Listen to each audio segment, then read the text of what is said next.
ایک بحث ہمارے یہاں اکثر زیر غور رہتی ہے اہل علم علماء کے درمیان، اور وہ یہ ہے کہ صلاۃ التسبیح کی کیا حقیقت ہے۔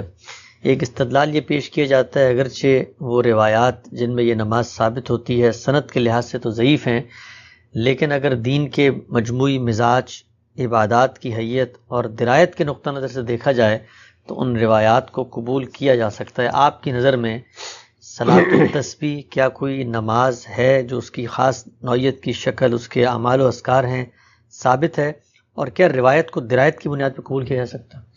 یہ روایت کو سب سے پہلے روایت کی بنیاد کے اوپر قبول کرنا چاہیے یا رد کرنا چاہیے۔ اس کی وجہ یہ ہے کہ رسول اللہ صلی اللہ علیہ وسلم کی طرف کسی بات کی نسبت ایسے نہیں کی جا سکتی، پھر ایک ایسی بات کی نسبت کہ جس کی کوئی اور نظیر آپ کو نہ ملتی ہو، تو یہ کسی حال میں بھی قابل قبول نہیں ہو سکتی۔ میرے نزدیک رسول اللہ صلی اللہ علیہ وسلم کی نسبت سے اگر کوئی بات اخبار احاد میں بیان ہوئی ہے اور وہ صحیح روایتیں ہیں، صحیح کا مطلب کیا ہے؟ یعنی محدثین کی اصطلاح کے مطابق جو صحت کا معیار ہے وہ اس پر پوری اترتی ہیں، اس کے بعد نسبت قبول کی جائے گی۔ یعنی اب آپ کو یہ کہنے کا حق ہے کہ یہ بات رسالت مآب صلی اللہ علیہ وسلم کی نسبت سے بیان ہو سکتی ہے، اس کے بعد درایت کا عمل شروع ہوتا ہے۔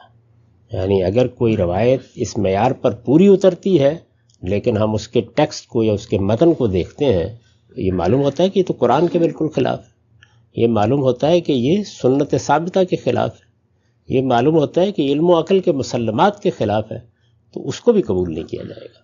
پہلی چیز یہ ہے کہ رسول اللہ صلی اللہ علیہ وسلم کی نسبت سے چونکہ ہمیں متنبع کیا گیا ہے، آپ نے فرمایا ہے کہ میری طرف کسی جھوٹ کی نسبت نہیں ہونی چاہیے۔ کوئی کام آپ کو اجتہادی طور پر کرنا ہے تو عقلی استدلال کریں، لیکن عبادات کے معاملے میں تو عقلی استدلال ہو ہی نہیں سکتا۔ یہاں تو حضور کی نسبت ہی سے کوئی چیز دین بنے گی، تو ان روایات کی کوئی حقیقت نہیں۔ یعنی اگر آپ محدثانہ نقطہ نظر سے دیکھیں تو ان کا ذکر بھی کسی صاحب علم کی زبان پر نہیں آنا چاہیے، اور کسی دینی عمل کے بارے میں یہ خیال کرنا کہ اس کا یہ فائدہ ہوتا ہے، اس کو فلاں فلاں لوگوں نے اختیار کیے رکھا ہے، یہ بالکل بے معنی استدلال ہے۔ یہاں سب سے پہلا سوال اس کا اثبات ہے۔ ہمارے دین میں یہ نہیں ہے کہ ہم کوئی فلسفہ بنا کے پیش کر دیں گے۔ قرآن مجید کا اثبات کیسے ہوتا ہے؟ اجماع اور تواتر سے۔ سنت کا اثبات کیسے ہوتا ہے؟ اجماع اور تواتر سے۔ اخبار احاد میں یہ ضروری ہے کہ ان کی سند کی بحث کر کے آپ پہلے متعین طور پر بتائیں کہ ان پر کوئی اعتراض نہیں ہے سند کے لحاظ سے، یعنی راوی کی سیرت و کردار پر کوئی اعتراض نہیں ہے، آپ کو اس کے تاریخی اتصال پر کوئی اعتراض نہیں ہے، آپ کو ان کے حفظ و اتقان پر کوئی اعتراض نہیں ہے۔ پھر متن کو دیکھیں، یہ قرآن کے خلاف تو نہیں، سنت کے خلاف تو نہیں، علم و عقل کے مسلمات کے خلاف تو نہیں۔ ان تمام کسوٹیوں پر پرکھنے کے بعد آپ کو حق ہوتا ہے کہ آپ حضور کی نسبت سے اس بات کو بیان کریں۔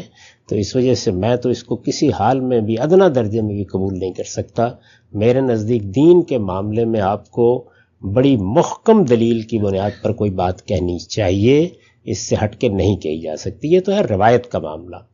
درایتاً بھی ہمیں جو نماز سکھائی گئی ہے، جو آداب بتائے گئے ہیں، حج کے مناسک بتائے گئے ہیں، اس میں کسی جگہ بھی یہ طریقہ اختیار نہیں کیا گیا کہ 10 مرتبہ یہ کریں اور یہ کریں۔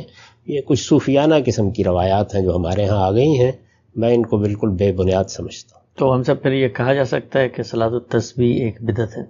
دیکھیے، جب کوئی آدمی کسی روایت سے استدلال کر رہا ہو تو اس کے استدلال کی غلطی واضح کی جاتی ہے۔